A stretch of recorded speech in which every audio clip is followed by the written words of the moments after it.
Hello friends, I am Darkunde Vaishali from Residential Junior College Ahmednagar.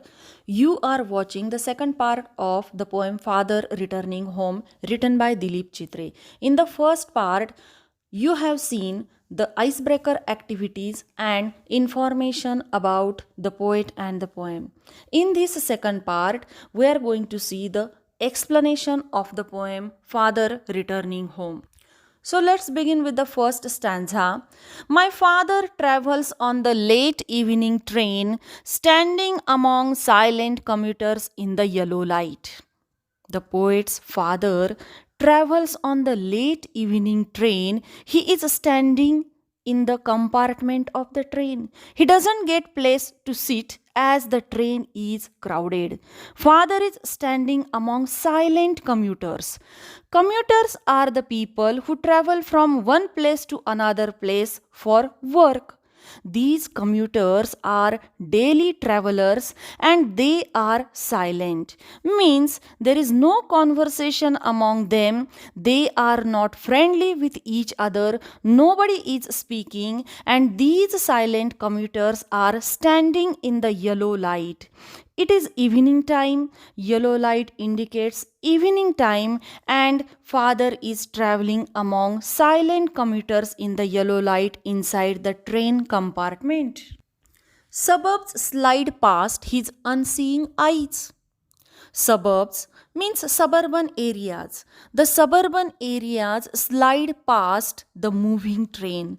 And unseeing eyes means father is not noticing what is there outside the window. The journey of father is monotonous, means it is dull and not interesting. All the passengers, including father, are not interested in watching outside the window.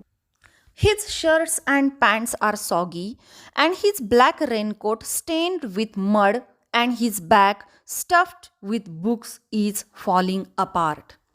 In these lines, we can see the uncomfortable journey of poet's father. We see the pathetic appearance of father. Father's physical condition is not good because he is unable to save himself from the rain. His shirts and pants are soggy. Soggy means soaked with moisture or water. So his clothes are soggy. They are all wet with rainwater, and his black raincoat is stained with mud, means it is damaged with mud, and his bag stuffed with books is falling apart. Father is carrying a bag and he has stuffed the bag with books. Due to old age and crowded compartment, he is not able to manage the bag and it is falling apart. His eyes, dimmed by age, fade homeward through the humid monsoon night. His eyes, dimmed by age. His eyesight is dimmed by his old age.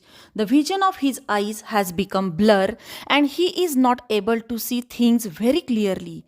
Fade homeward through the humid monsoon night. His eyes are looking for the home. He wants to reach home in time. He is eager to reach home and ignores the difficulties he comes across. So the poet says his eyes, dimmed by age, fade homeward through the humid monsoon night. It is a humid monsoon night. When there is a lot of moisture in the air, it is humid weather. Humid means wet. In the rainy season, we experience humid weather or atmosphere everywhere. Here poet says it is humid night. Night is not humid, but the weather is humid.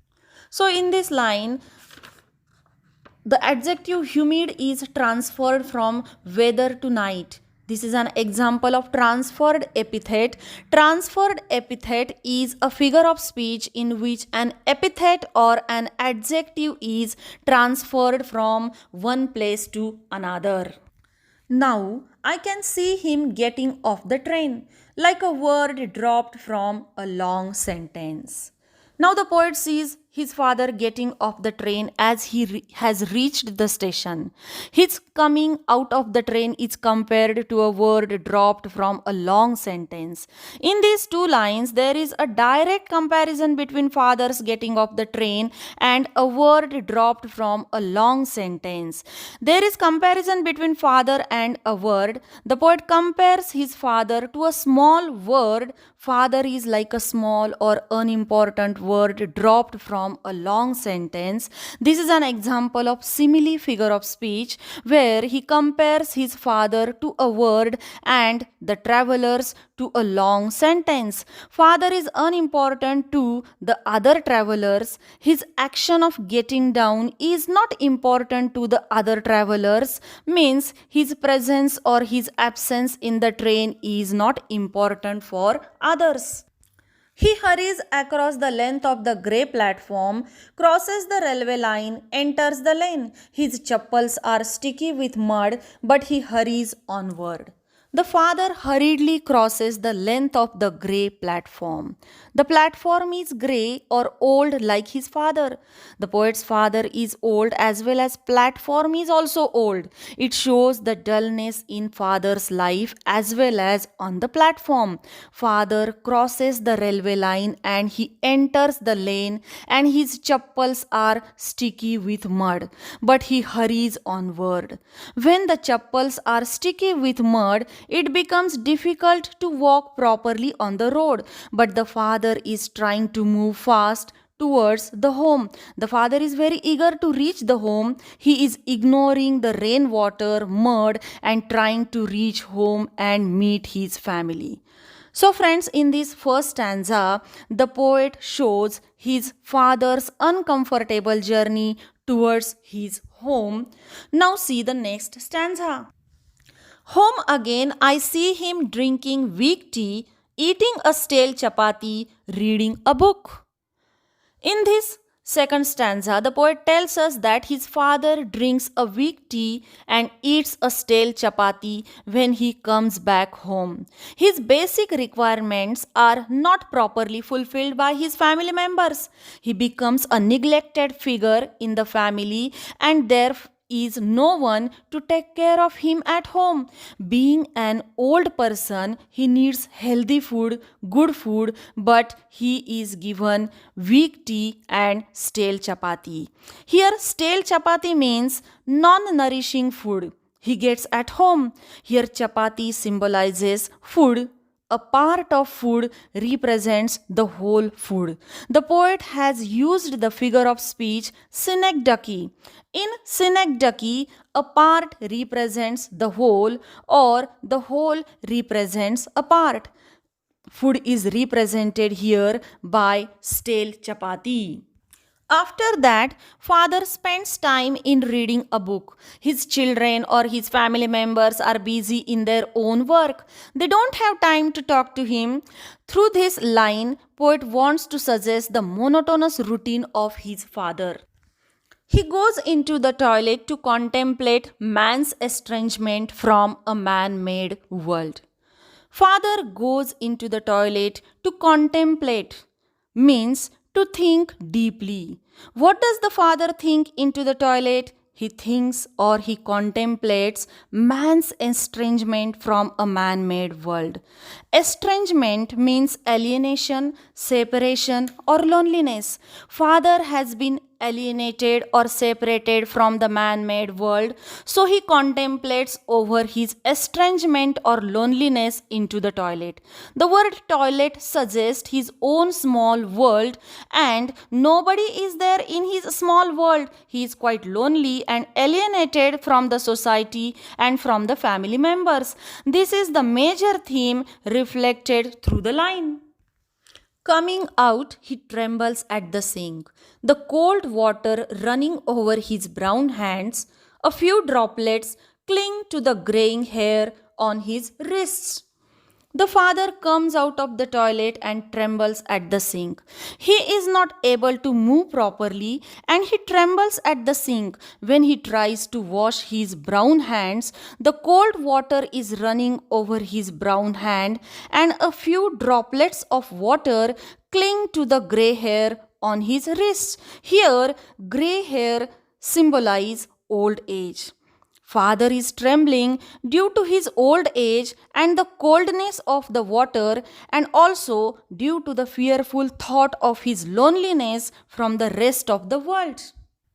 His sullen children have often refused to share jokes and secrets with him. The word sullen means bad tempered. His children are uncaring. They refused to share jokes and secrets with their father. Children don't share a close and friendly association with their father. They regard him as an outdated, unwanted burden. Here, poet depicts another theme of the poem, that is generation gap. He will now go to sleep, listening to the static on the radio, dreaming of his ancestors and grandchildren, thinking of nomads entering a subcontinent through a narrow pass. Father goes into his room to sleep as he is alone and nobody wants to talk to him. And nobody cares for him. He is listening to the static on the radio. Static means noise on a radio caused by electricity in the air. Here also, the father is unable to hear proper music on the radio. He is not getting proper entertainment from the radio, so he is listening to the cracking sound on the radio.